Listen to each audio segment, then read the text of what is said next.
আপনার ইনভেস্ট কত? ইনভেস্ট ওই তো ৩০০-৪০০ থাকে। ৩-৪০০ মানে এখানে কত টাকা নিয়ে বিজনেসটা করতেছেন আপনি? আমি খুব মাত্র ১,০০০ টাকা মাত্র। ১,০০০ টাকা। আপনার যদি আর ১,০০০ টাকা আমি দিই তাহলে এই বিজনেসটা মানে অন্তত আঠাটা চেঞ্জ করে অন্য কোনো কিছু নিয়ে বিজনেস করতে পারবেন? আসসালামু আলাইকুম। ওয়ালাইকুম আসসালাম। কেমন আছেন? ভালো আছি। এই দর্শক আপনারা দেখছেন যে ইঁদুর মারার জন্যে আমার আঙ্কেল একটা ভাত বিক্রি করেন। এটা হলো সিডির ডিস্কে সুন্দর করে একটা আঠা লাগানো। যে আঠাটায় ইঁদুর পড়ে এবং আটকে থাকে অনেকক্ষণ। এবং তারপরে আস্তে, আস্তে ধুকে মারা যায়। কখনো বা ক্ষুধায়, কখনো বা ওরা তো হার্ট স্ট্রোক করে না মনে হয়। করে হার্ট স্ট্রোক তো আর করে না। ওদের তো হার্ট নাই মনে হয়। তো যাই হোক অনেকটা সময় লাগে। যদি কোনো সময় কেউ এটা পায় পেয়ে বাড়ি দিয়ে মেরে ফেলে তাহলে মৃত্যুটা সহজ হয়। যদি না পায় তাহলে অনেক কষ্ট হয়। এটার দাম কত? এটার দাম ৫০ টাকা। ৫০ টাকা। আপনার কত লাভ হয়? আমার ২০ টাকা থাকে। ২০ টাকা লাভ হয়। তো আসলে ইঁদুর মারার জন্য আপনি একটা প্রশ্ন করছিলেন যে ইঁদুর মারি এর জন্য গুনাহগার হব কিনা, তাই না? জি স্যার। ইঁদুর মারার জন্য ফতোয়া হলো যে যেটা মানুষের ক্ষতি করে যে প্রাণী তাদের ক্ষতি করলে মারার অনুমোদন আছে। সুতরাং আপনি মারতে পারবেন। তবে এভাবে কষ্ট দিয়ে মারাটা একটু ইখতিলাফ রয়েছে। এভাবে কষ্ট দিয়ে মারা যাবে না। না আমার মনের থেকে আমারও ভালো লাগে না। ভালো লাগে না। এখন তো পেটের দায়ে আপনি আমাকে পেটের দায়ে আপাতত করতে আপনার বাচ্চা-কাচ্চা কয়জন? এক ছেলে এক মেয়ে। এক ছেলে এক মেয়ে। ছেলে কি করেন? ছেলে ওই যে এসএসসি পাস করে ঘুরে বেড়াচ্ছে। ঘুরে বেড়াচ্ছে। হ্যাঁ। কোনো কাজকর্ম করে না। না। আপনি কর্মজীবনে কি করেছেন? আমার কর্মজীবনে আমি ৪০ বছর আনসারের চাকরি করলাম। ৪০ বছর আনসারের চাকরি করলেন।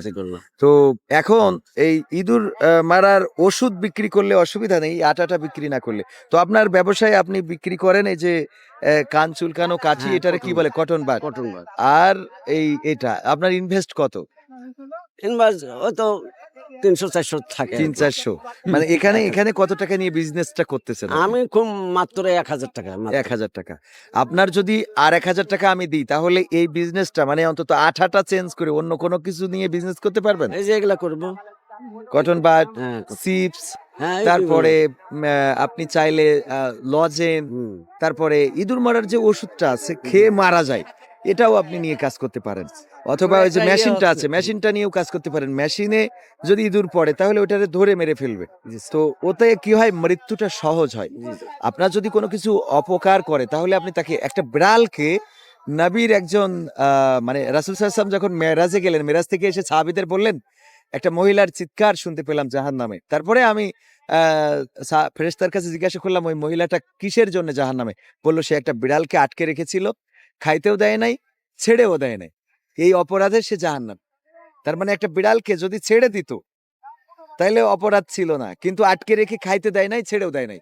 সুতরাং আপনি এখানে কিন্তু ইঁদুরকে আটকে রাখেন। আটকে রাখার কারণে ইঁদুরটা খুবই কষ্ট পায়। সে না খাইতে যেতে পারে, আবার না ওখান থেকে বের হয়ে যেতে পারে। সুতরাং ধুকে একসময় সে প্রাণটা হারায়। তার মানে কতটা কষ্ট করা খুব লাগে। কষ্ট। তার মানে টাইনে তুলতে গেলে চামড়া পর্যন্ত উঠে যায়। চামড়া পর্যন্ত উঠে হ্যাঁ, যায়। হ্যাঁ, হ্যাঁ। এটা সত্যি খুবই কষ্টের। কষ্ট। তো আপনাকে আমরা আমাদের ঠিকানা হুম। টিভি এবং ঠিকানা কালচারাল ফাউন্ডেশনের পক্ষ থেকে আরো ১,০০০ টাকা দিচ্ছি। আপনি এই আঠাটা বিক্রি করবেন না। অন্য কোনো উপকরণ বিক্রি করবেন। রাজি আছেন? হুম। জি, শুকরান। মনে থাকবে? হ্যাঁ, আর জীবনে কোনো কষ্ট আছে নাকি? জীবনে আর কি কষ্ট? কষ্ট তো সারা জীবনই করলাম। মায়ের পেটে পড়ে থেকে। রোগের মাটি কাটলাম, ধান কাটলাম, লাঙল বহালাম। সবকিছু মাঠের কাজ করলাম জীবন পর্যন্ত। করে করে যাচ্ছি। বিনিময়ে কি এই পেয়েছেন? যে পাচ্ছি এই পর্যন্ত। এখন ইন্দুর মারা আঠা বিক্রি করে বেড়াচ্ছি। কারণটা কি? কারণ কি কারণ এ কথা আর আমার বলার আর কারণ আমরা সময়টাকে খুব ভালো করে কাজে লাগাইনি। কাজে লাগে না। তারপর না। নিজের ব্যক্তিগত স্বার্থের জন্য কোনো কিছুই করি নাই। এটার যদি থেকে এটা করতাম ভবিষ্যতের এ- তাহলে পরে আর আমার এরকম একটা গাড়ি চড়ি বাড়ি পাঠাতে পারতাম। এটা তো গেল একটা এটা তো গেল একটা বিষয়। এটা তো গেল একটা বিষয়। দ্বিতীয় বিষয় হলো যখন মানুষ মারা যাবে আর যাওয়ার পরে যদি আল্লাহ রাব্বুল আলামিন সেখানে আমাদেরকে আটকে ফেলেন এখানে তো তাও ইঁদুর মরা ওষুধ বা আঠা দিয়ে সংসার চলে যাচ্ছে। কিন্তু ওখানে যদি কোনো আমল না থাকে এর থেকে অভাবী আর কেউ নাই। রাসূল সাল্লাল্লাহু আলাইহি ওয়াসাল্লাম বলেছেন এই সবচেয়ে অভাবী যার আমল থাকবে না। তো এজন্যে পরকালের আমলের জন্য আমল করছি যে যারা যুগে যে পীর পায়গম্বর ওলি গাউস আল্লাহ নবী রাসূল সবাই দুনিয়াতে কষ্ট করে গেছে, আমারও আমিও সেই- মনে করি যে সেই ওটাই কষ্ট আমি করতেছে। কষ্ট করি, আমি ওটাই মনে করি।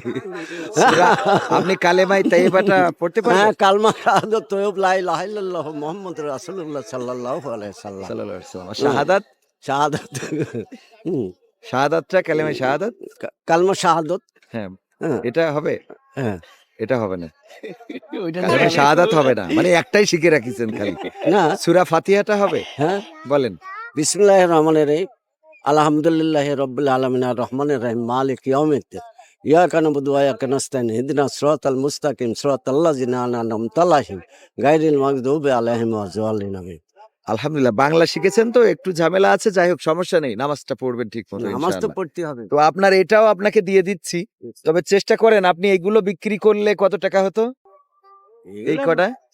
এগুলা বিক্রি করলে এগুলা না, বিক্রি না, করলে ওই এইটা, এটা ১ টা ২ টা ৩ টা ৪ টা ৫ টা ৬ টা ৭ টা ৮ টা। হ্যাঁ, ৮ দুগুণা ৪০০ টাকা, তাই না? হ্যাঁ, ধরেন আমি আপনাকে দিলাম ১,০০০ টাকা। এটা আর না বিক্রি করলেও আপনার আজকের ব্যবসা হয়ে গেল না? না ব্যবসা হলো, কিন্তু তারপরও কি আর অভাব যাবে? না, অভাব যাবে না। এটা এটা এটা আপনাকে আমি উপহার শুকরিয়া। দিলাম। এটা আর বিক্রি না করে অন্য কিছু বিক্রি করেন। ফল বা অন্য করবো কিছু এরকম, ইনশাআল্লাহ। হ্যাঁ, জি, ইনশাআল্লাহ শুকরিয়া। দোয়া করেন। সালাম। আমার জন্য দোয়া করেন, আপনার জন্য দোয়া দোয়া করি।